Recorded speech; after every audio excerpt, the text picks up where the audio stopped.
지금까지 제가 한 20분 동안 우리가 역사를 쭉 이야기했어요. 역사를 이야기했는데 우리는 이런 역사 과정을 거쳐서 왔다. 그렇게 생각하시고 이제 우리 교회 그 역사 가운데 오늘 여러분들이 방금 말씀드린 대로 98페이지 우리가 우리 교회 특징이 강해설교인데 왜 강해설교를 시작했는가 하는 부분은 이것도 한 2시간 이야기가 되는 부분인데 한 25분만 제가 강해설교를 하게 된 동기를 이야기 드리고 이제 마치도록 하겠습니다. 그리고 쉬었다가 한 5분 쉬었다가 다음 시간으로 넘어가겠습니다. 우리 98페이지 왜 강해설교를 하게 됐는가 하는 부분입니다. 제가 오늘 꼭 이야기를 해야 될 부분 가운데 못하고 넘어간 것이 있는데 그것은 영화부부터 시작해서 단계적으로 어떤 교육을 우리가 하고 있는가 그 부분은 제목만 보고 넘어갔으면 합니다. 우리 69페이지 제목만 보고 69페이지 제목만 봅니다. 각 교육기관의 목표와 표가 있는데 영화부 유치부 69페이지입니다. 창조신앙. 그래서 우리는 처음 오는 사람들에게 어리든지 나이가 많든지 창조신앙을 먼저 가르쳐야 된다. 창조신앙이 신앙의 기본이다. 그 다음에 유초등부는 재화경과 대속신앙. 그래서 반드시 어려서부터 제2인 것을 알고 대속신앙을 가져야 된다. 중고등부는 전통신앙 전달과 내용 있는 신앙 고백. 잘 아시니까 그 다음에 청년부는 예정신앙과 장로교인의 금지. 그 다음에 이제 방금 우리가 부른 찬송 199장 장년부는 가족중심 신앙, 신앙의 전통성 전수. 그래서 나의 자녀들에게 눈물로 십자가의 구속을 가르치자. 이것이 우리 교회의 목표입니다. 그러니까 우리는 성도들을 양육할 때 초신자도 그렇고 어려서도 그렇고 이 단계로 창조신앙, 대속신앙, 바른신앙 고백 그리고 예정신앙, 칼빈주의 측면 예정신앙 그리고 가족중심신앙. 그래서 계속 우리가 표가 나올 때도 이 안에서 매년 실천표가 나왔음을 여러분들이 아시고 또 성도들 양육할 때도 먼저 창조신앙으로 기초를 깔아주고 그 다음에 대속신앙으로 하나님의 자녀인 것을 확인해주고 그 다음에 바른 신앙 고백을 계속 시키도록 신앙 고백을 해오고 그 다음에 이제 장로교인의 금지, 예정신앙, 칼빈주의 5대 교리를 중심으로 교리를 잘 교육을 시켜야 된다. 교리 교육을 시키지 않으면 이단에 넘어가기 쉽기 때문에 교육을 잘 시켜야 된다. 그리고 어떠한 경우도 가족신앙 중심 그리고 신앙을 내가 받아서 유지 발전시켰다가 다음 세대로 전통을 이어가는데 그러기 위해서는 예수 세상 계실 때 많은 고생 당하고 십자가에 달려 돌아가신 줄 어머님이 읽으며 눈물 많이 흘린 것 지금까지 내가 기억합니다. 이 이야기를 할 수 있는 그리고 제자들과도 특별히 우리 전사님들 교육 전사님들 애들이 많지 않으니까 30명, 40명, 50명인데 1년에 한 번 정도는 그 아이들을 한두 명씩 한 명씩 붙잡고 십자가의 이야기를 하면서 눈물을 흘리면서 그들에게 이야기하는 경험을 가져야 된다. 그렇지. 그래야 그들이 평생에 교육을 기억하고 십자가의 은총을 기억하지 그렇지 않으면 안 된다는 겁니다. 이제 98페이지로 들어와서요. 왜 강해설교인가? 강해설교는 왜 강해설교인가? 우리가 여러분들이 이건 잘 아시지만 다시 한번 우리 교회 역사를 보고 또 우리 교회 장로님들, 교육자들이 성도들을 만나면 왜 강해설교를 하는가? 성경적인 신학적인 근거는 이런 측면에서 강해설교를 하고 있다. 그렇게 이야기를 해줘야 돼요. 강해설교를 하는 이유는 뭐고요?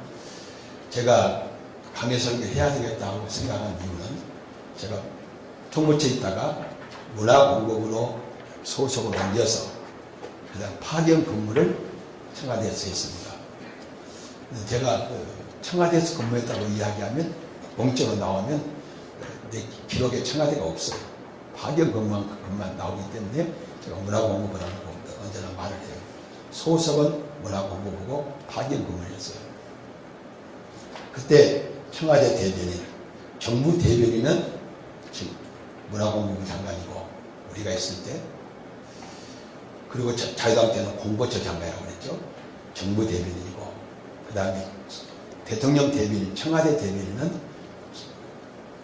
청와대 공보수석이나 직접, 전에는 공보수석과 대변인이 같았어요. 요새는 업무를 나눴더라고요. 그런데 이 대변인은 자기가 하고 싶은 이야기를 못해요. 대통령의 뜻을 이야기합니다. 뜻을 이야기하는데, 목사도 하나님 대변인인데 자기가 하고 싶은 이야기를 하는 것이 아니라 하나님이 말씀하신 하나님의 말씀을 전해야 돼요. 그런데 청와대 대변인은 어떻게 하는가? 대통령이 메모를 주거나 말씀하시면 기록해서 춘추관에 와서 이야기를 해요.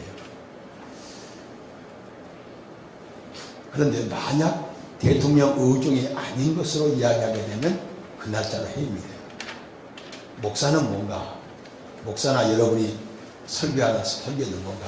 하나님 대변인, 하나님의 뜻을 그대로 액면 그대로 전해야 돼요.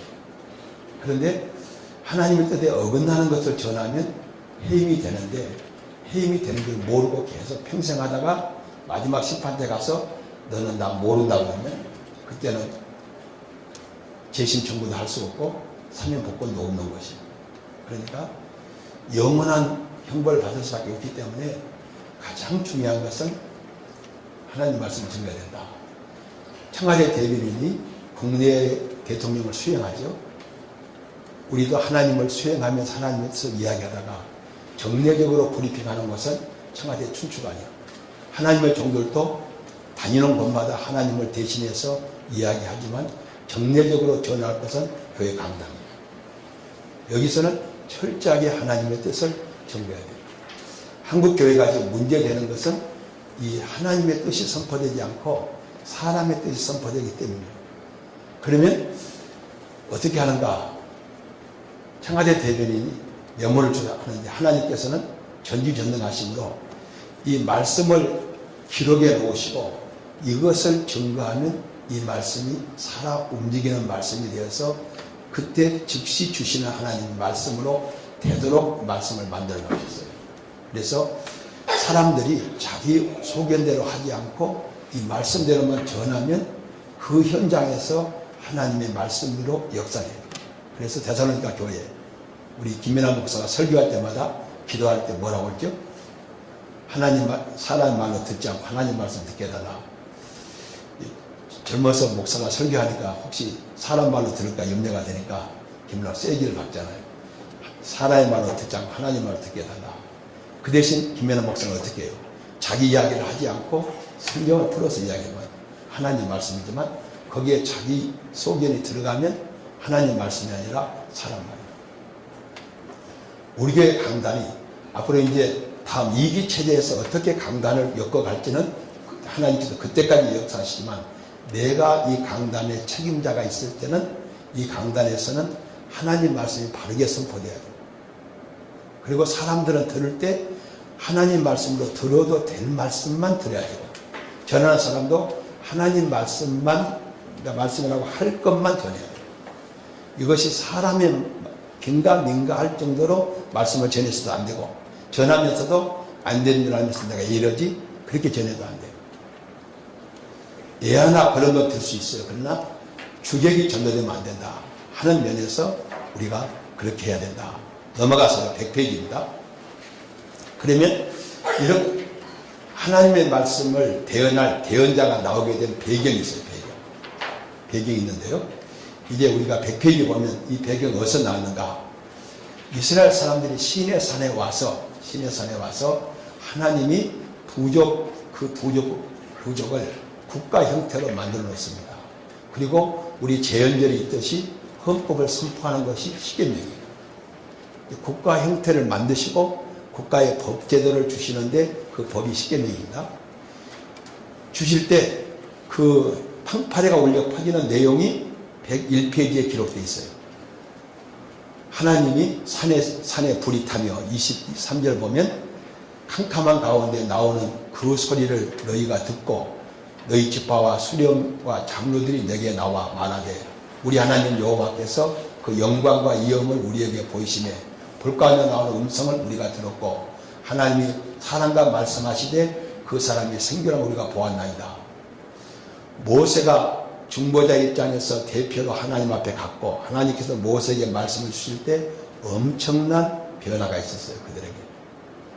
그런데 그들이 그 하나님의 말씀을 받는데 모세는 하나님과 대면하여 죽지 않는 것을 봤어요. 그런데 만약 하나님이 자기들에게 가까이 오면 죽을 수밖에 없는 느낌을 느껴요. 제가 이야기할 때마다 노 대통령 이야기를 하잖아요. 노 대통령이 뭐라고 해요? 별명이 뭡니까? 물태우죠. 노 대통령이 지금 건강해갖고 여러분 집에 찾아왔다고 생각해봐요. 아, 당신이 물태우요? 그럴 사람 없죠. 전직 대통령에 대한 뜨단 예우를 하시면서 각하 웬일입니까? 영광이라고 해요. 현직 대통령이 아니어도 전직 대통령이 오면 우리는 반갑게 격려하게 연결해요. 하나님이 우리 가운데 나타날 때 아무도 하나님 이렇구나. 하나님 멋있네요. 그렇게 말할 사람 한 사람도 없어요. 다 납작 엎드려서 다시 하나님을 보게 되면 죽을 수밖에 없는 죄인이요. 그 영광과 위엄 앞에 압도당할 수밖에 없어요. 그래서 사람들이 다시 나타나면 죽을 수밖에 없다는 거예요. 그러니까 뭐라고 그래요? 당신이 27절 우리 한번 101페이지 읽어봅시다. 27절 같이 읽습니다. 시작.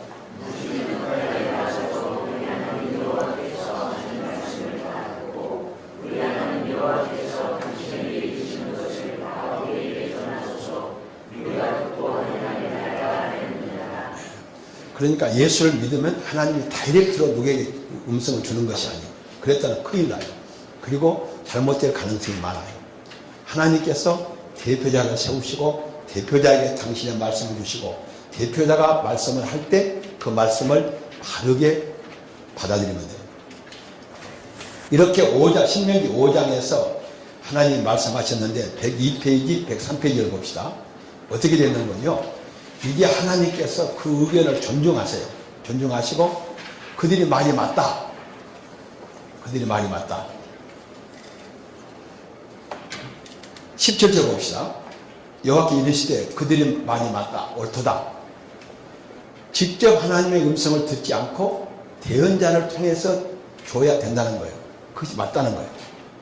대언자를 세우게 된 동기가 그러면 하나님이 백성들 요구에 따르느냐? 하나님의 섭리 가운데 이렇게 대언자가 세워져요.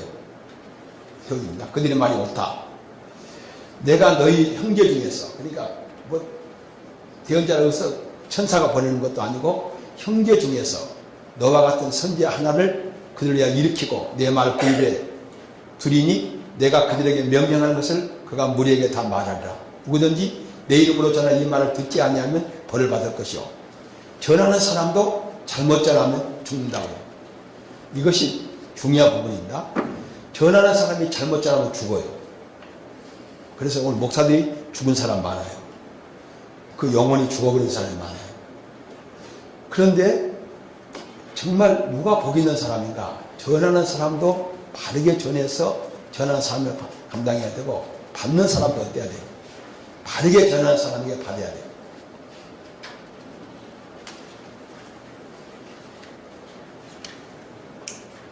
이게 이 말씀을 우리가 대언자가 세우죠.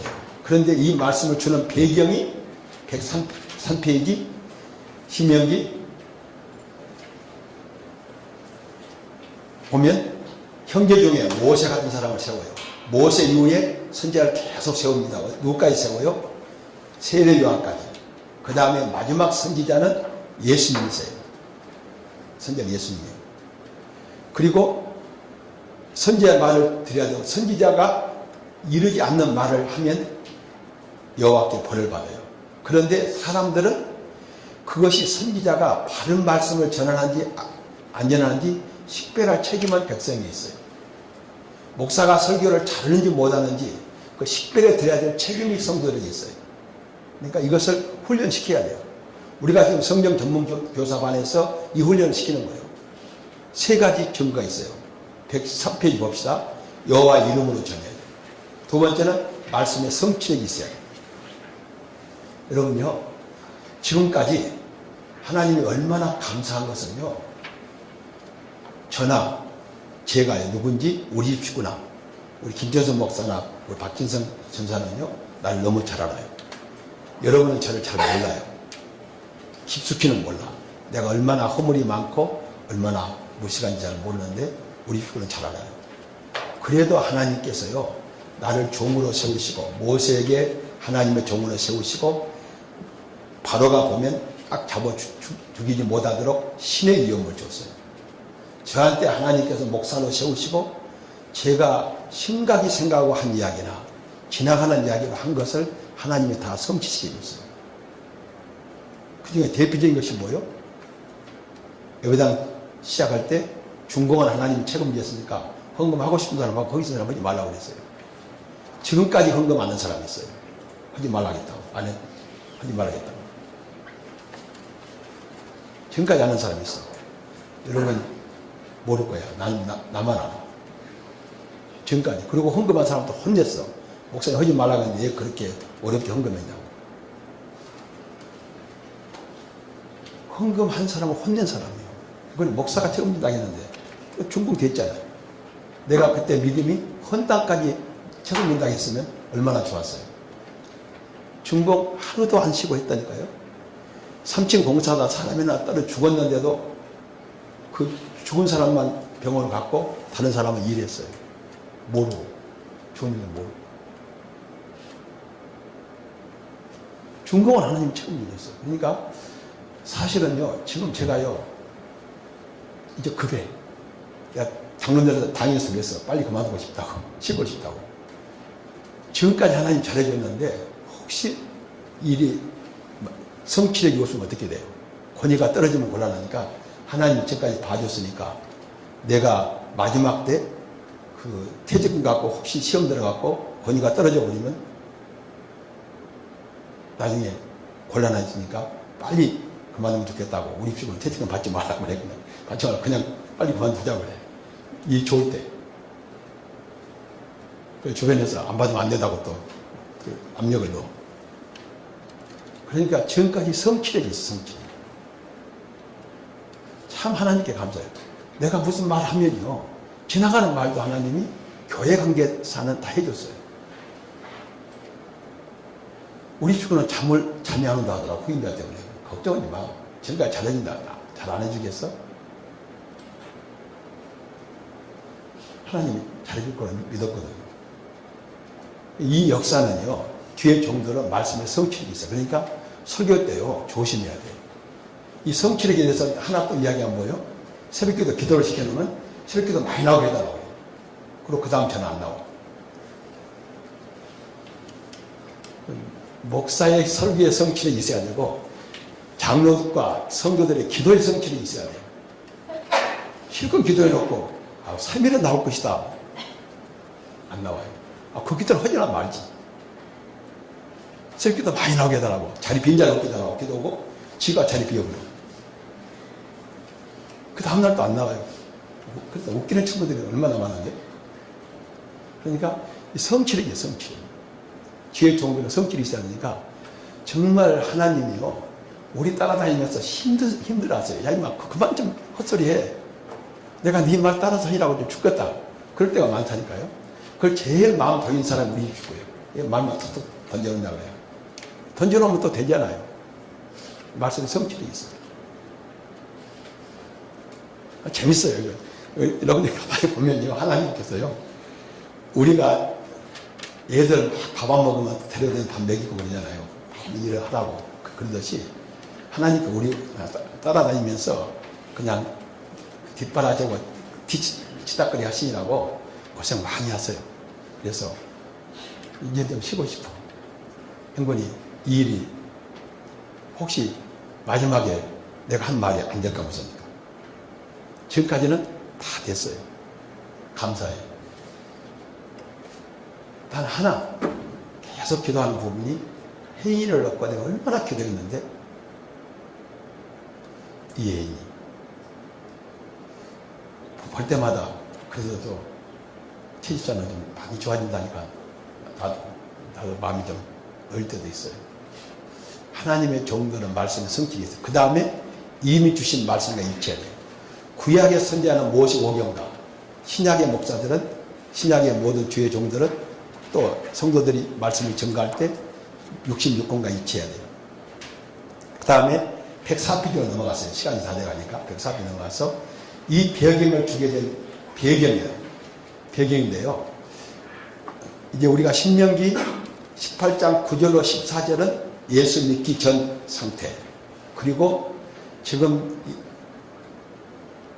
이스라엘 사람들에게는 가나안 땅에 사는 사람들의 신앙적 상태.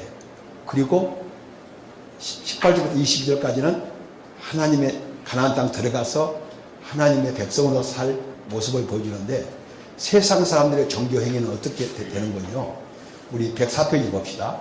내 하나님 여호와가 내게 신 땅에 들어가거든 너는 그 민족의 가정행위를 본받지 말라. 우리는 가나안 땅에 들어가거든 했는데 우리는 어떤 입장이요? 과거의 너희들은 104페이지입니다. 과거의 너희들은 그 말이에요. 이스라엘 사람들은 땅에 들어가거든. 그리고 과거의 너희들은 그 아들이나 딸을 불 가운데 지나게 하는 자 심청전 있잖아요. 심청전은 불이나 물 가운데 들어갔죠. 그래서 이렇게 자식들을 제물로 바치는 그런 제도도 있었어요. 그리고 점쟁이나 기룡을 말하는 요술하는 자, 무당, 신접한 자, 초혼자, 이런 용납하지 말아요. 요새요, 예수의 이름으로 이 10절, 11절 말씀을 하는 사람들이 있어요. 이름만 예수 붙여가지고 이런 예수 무당이 많이 있어요. 그런데 이것은 하지 말라고 그랬어요. 이런 일을 행하는 자는 여호와께 가정이라는 자, 이런 일 가정한 일로 말미암아 그들 앞에 쫓아낸다. 엠네스티가 볼 때, 국제사면위원회가 볼 때는요, 구약의 하나님은 너무하시잖아요. 얘 다 죽여버리라고 해요. 다 죽이라고. 안 죽였다고 또 하나님이 혼내잖아요. 그러면 무슨 죄를 졌다고 죽이느냐? 그들은 이미 죽을 죄를 지었어요. 이 이야기를요, 우리가 볼 때요, 십계명은 나오기 전이나 후나 인간이 지켜야 될 법이에요. 법인데, 내가 늘 이야기하잖아요. 부모한테 욕한 것하고, 부모를 욕한 것하고, 사람 하나 죽이는 것하고, 어느 것이 더 큰 죄예요? 부모한테 욕하는 거. 5계명이 앞에 있으니까. 살인보다도, 그래서요. 모세법에 살인한 사람은 고의 가시를 따지고 죽이라고 했죠. 그런데 부모는 어때요? 욕한 자, 때린 자, 죽인 자는 고의 가시를 묻잡고 죽이라고 했어요. 그러면요, 5계명하고 4계명. 안식일 하루 구약에서 범한 거, 오늘 신약에서 하루 주일 범한 것하고 살인하고 어느 것이 더 커요? 송집사. 어느 것이 커요? 그러니까 이 법은요, 10계명의 법은 믿으나 안 믿으나 다 효력이 있어요. 그렇기 때문에 이미 하나님께서 가나안 땅 사람을 다 죽여도 그건 정당한 하나님의 법 집행이에요. 우리가 이것은요, 법대 출신 목사가 아니면 몰라요. 잘 몰라. 왜 이렇게 엄한 법인지. 법률적으로 해석을 안 하면요, 해석이 안 된다니까요. 법이 아니면 해석이 안 돼요. 우리가 1계명부터 쭉 보면요, 주요 순서대로 나와, 주요 순서. 형법도 국가 질서를 해하는 죄, 사회 질서를 해하는 죄, 개인 신체와 생명을 해하는 죄. 국가 질서를 해하는 죄는 거의 내라는 거의 사형에 해당돼요. 뭐 개인의 재산을 해하는 죄 아무리 몇 억 먹어도 몇 년 안 살잖아요. 국가 질서에 비하면 적잖아요. 그러니까 형법도 순서가 있고 우리 십계명도 순서가 있어요. 이렇게 보면요, 엄청난 죄를 지은 거예요. 하나님 그들을 다 쫓아냈어요. 그 하나님을 섬겨야 될 사람이 안 섬기 때문에. 너희는 행위를 본받지 말라. 이방인의 대표적인 행위가 14절이요. 쫓아낼 내 민족은 기름을 말해요. 점쟁이. 기름을 말하고 점쟁이. 오늘 얼마나 기름을 말하는 것은요, 다른 거 아니고 성경에 다 기록되어 있고, 특별히 자기 자녀들의 기름에 대해서는 어머니 아버지 가슴 속에 있고 성도들의 기능에 대해서는요 목회자의 가슴 속에 있어요. 이것은 진리는 아니지만 문자 그대로 여러분들이 믿어서는 안 되지만 원리가 그래요. 자식들의 장래는요 부모의 가슴 속에 결정돼요. 부모의 가슴에서. 성도들을 보면 성도들의 기능은요 거의 하나님의 뜻에 있지만 하나님이 그 자기 종들의 가슴 속에 그들의 기능을 넣고 있어요. 종들이 그들을 위해서 기도하면 하나님이 해결해 주시고, 우리는 도고가 남을 위한 기도가 필요하잖아요. 이렇게 해서 하나님께서 선지자를 줬어요. 시간이 다 됐는데요. 5분만 더 할게요. 예수님을 결론을 맺어야 돼요. 그렇게 해서 계시가 쭉 왔어요. 왔는데 이야기는 우리 교회가 40년 동안 깐 신앙의 기반입니다. 쭉 왔어요. 왔는데 이제 마지막 선지자가 누구냐? 예수님이세요. 계시를 주시는 마지막 대언자가 예수님이세요. 그래서 모든 선지자는 한 부분, 한 모양을 지녔지만 예수님은 하나님 전부를 전하신 거예요. 마지막 선지자예요. 그런데 오순절하고 우리하고 다른 점은 뭔가요? 우리는 마지막 선지자가 와서 계시를 성경으로 마감시켜줬다. 그래서 우리는 이 계시가 우리에게 절대적 유일 계시다 믿는 거예요.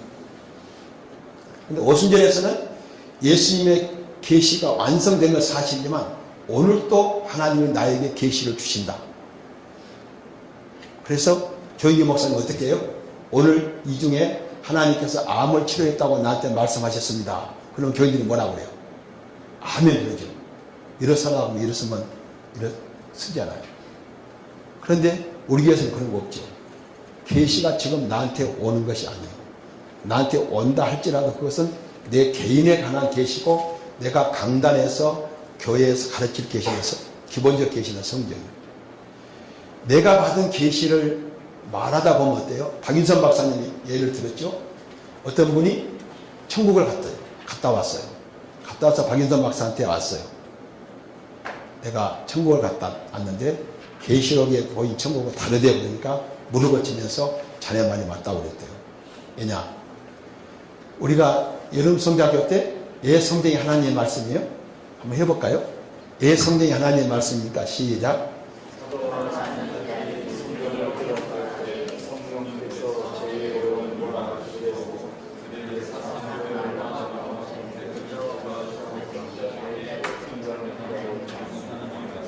그런데 내가 지금 받은 계시를 전할 때는요, 받을 때는 모호한 상태에서 받아요. 그런데 전할 때는 어때요? 전할 때는 미운 놈 보면 때리는 복으로써, 예쁜 놈 보면 어때요? 축복하는 복으로써. 사람인지라. 내가 모호한 상태에 전하는 거 아니에요. 위험한 거예요. 내가 계시 받을 수 있어요. 받을 수 있는데 그 받은 계시를 쓸 때 모호한 상태에 쓸 수 없어요. 그러니까 한계에 따라서 우리 형님이요 간증을 얼마나 다 했는데 나하고 우리 박연아 목사하고 형님 간증하다 안 망한 놈 없어요. 다 망해요. 간증하다 다닌 사람 말년 많이 다 망해요. 연본이 처음에는 진짜를 이야기하는데 나중에는 맞춰줘. 거짓말 하니까 이 강단이 어떤 강단이 거짓말을 해요. 그러니까 거의 간증하는 사람 말로가 안 좋아. 거짓말을 많이 해갖고 간증을 10번만 하면 괜찮은데 20번 넘어가면 거짓말 붙여. 환경에 따라서 맞춰줘. 그러니까 간증이 위험한 거예요. 한 미운 놈 보면 때리는 무기로 쓴다니까. 예쁜 놈 축복의 무기로 쓰고 평범하면 그냥 사실대로 전하고. 그러니까 이건 계시가 얼마나 위험한 거예요. 그러니까 내가 받은 계시 있을 수 있어요. 그러나 이 계시는 나 개인에게 혹시 특별한 사람에게 주시는 계시일 수 있어요. 이것을 보편화시키면 곤란해요. 그러면 성경 권위가 떨어져요. 성경이 그 밑에 들어가요. 사람들은 성경 말 안 들으려고 그래요. 따끈따끈하게 받으려고 그래요. 그래서 우리 교회가 이 계시가 마감됐고 혹시 내게 계시가 임하더라도 이것은 나 개인에게 특수한 계시다. 특수한 계시지 내가 일반적으로 보편적으로 전해야 될 계시는 성경이다 하는 것이 우리 교회가 40년 동안 전해온 바고, 이 40년 동안 전해온 것은 이제 공동회가 김상구 목사를 추인해 준다면 김상구 목사도 이 원리는 변함이 없어요. 그러나 다른 것은 얼마든지 하나님께서 바꿔서 역사할 수 있어요. 내가 하던 것 하나님 체제를 바꿀 수도 있어요. 그건 나쁜 거 아니에요. 하나님이 그를 세우신 그 달란트대로 은사대로 하는 거예요. 그러나 이것만큼은 우리 보수적인 장로교에서는 주류를 흔들림이 없을 거다 생각하고, 그것 외에는 우리는 다 개별적으로 받을 수 있다. 우리 교회가 여기까지 이 이야기를 아까 처음 시작할 때 한 2시간을 해야 우리 역사를, 40 역사를 쭉 한번 점검하면서 우리가 이렇게 예수를 믿는 분위기 속에서 믿었구나. 그리고 우리 교회에서 정말 40년 동안 이 일을 잘해오신 분들은 이렇게 성도들을 양육하고 자기 신앙을 이렇게 가꾸고 성도를 양육하는데 가장 앞장선 사람들 봐요. 하나님이 한 사람도 역사에 귀한끼는 몰아놓고 너 잘 먹고 잘 살아라 그런 사람 없어요. 다 하나님의 역사에 전문 배치했어요. 그러니까 지금까지 40년은 하나님이 이 체제로 우리 교회를 이끌어 오셨다. 이제 다음 기는 하나님이 어떻게 하시는지 모르지만, 그러나 지금 말한 계시 의존 신앙, 성경 중심으로 하는 신앙만큼은 주님이 오실 때까지 우리 교회와 교단이 변화가 없을 것이다 하는 것은 우리가 믿음으로 바라볼 수 있어요. 정말 여러분들이 거의 50분 동안 지루하지만 잘 들어주셔서 고맙습니다. 그리고 40년 동안 이 이야기 그냥 수백 번 들었죠. 그런데 왜 내가 또 하는 거요? 이번에 박태선 전사한테 설교를 해보라고 했더니 내가 한 대로 하지 않고 10분 1 정도밖에 않더라고. 시간이 없어서 그러겠지만. 그러니까 이것은 한 번 듣고 두 번 듣고 자꾸 다져줘야 신앙적인 체계가 세워질 것 같아서 제가 또다시 이 강좌가 있다는데 지금까지 역사를 한번 우리 신앙에 깔아놓은 기초가 뭔가를 다시 한번 확인하자는 데서 제가 이 시간을 갖게 됐습니다. 저는 정규 목사가 무슨 이야기를 해도 사랑하는 자의 내용 잘 때까지 범사가 잘 되고 강권에 원한다 하는 것처럼 나는 언제 무슨 이야기를 해도 계시 의존 신앙, 하나님 말씀 절대주의, 이것을 변치 않고 지금까지 해왔고 여러분들이 이를 잘 따르시었고 성령께서 여러분과 나와 함께 할 수 있는 은혜 주신 것 감사합니다. 기도하고 마치겠습니다. 사랑의 아버지 감사합니다. 부족한 종을 40년 전에 세워주시고 사랑하는 양문이들을 허락해 주었습니다. 특별히 40년 전 박진성 전사 100일 그리고 돌대의 교회가 시작했는데 이제 금년에 전사가 됐습니다. 하나님 감사합니다. 또 특별히 우리 김상곤 목사를 우리 교회 2대 목사로 세울 수 있는 당에 결의하게 하시고 모든 게 순서와 절차를 밟을 수 있도록 해주신 것 감사합니다. 이 모든 일들이 주 안에 순종하게 이루어져서 하나님의 교회가 든든히 서가게 하시고 세운 전통과 또 새로운 전통을 세워나가는데 부족함이 없도록 주께서 채우시고 역사해 주시옵소서. 남은 시간들도 하나님 함께 해주시고 특별히 우리 승리의 삶을 통해서 우리 모든 성도들이 말씀 속에 승리하는 저희들 될 수 있도록 역사해 주시옵소서. 허락하심을 믿사오며 예수님 이름으로 기도드립니다. 아멘. 감사합니다.